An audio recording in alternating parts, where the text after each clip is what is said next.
Royal media news, बातम्या आणि बरंच काही. जिल्हा परिषद आणि पंचायत समिती निवडणुकीच्या पार्श्वभूमीवर शिरूर हवेली विधानसभा मतदारसंघात मोठी राजकीय घडामोड घडली आहे.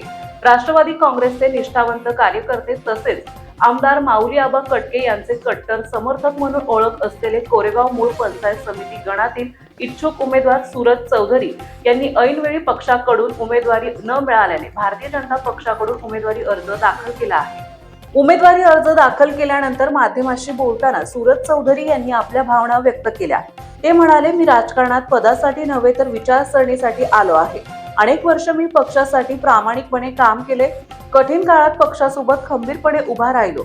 मात्र शेवटच्या क्षणी घेतलेल्या निर्णयामुळे माझ्या मनाला मोठ्या वेदना झाल्या. तरीही माझा संघर्ष थांबणार नाही. लोकांवर विश्वास ठेवून आणि माझ्या स्वाभिमानाचं रक्षण करण्यासाठीच हा निर्णय घेतला आहे. सूरज चौधरी यांच्या या निर्णयामुळे गणातील राजकीय समीकरणे बदलण्याची शक्यता निर्माण झाली आहे. त्यांच्या उमेदवारीमुळे निवडणूक अधिकच रंजक, चुरशीची आणि अनिश्चित होणार असल्याचं चित्र दिसत आहे. निष्ठा विरुद्ध सत्ता समीकरणाचा हा संघर्ष आता थेट मतपेटीपर्यंत जाणार असल्याचं स्पष्ट होत असून लक्ष या गणाकडे वेधले गेले आहे.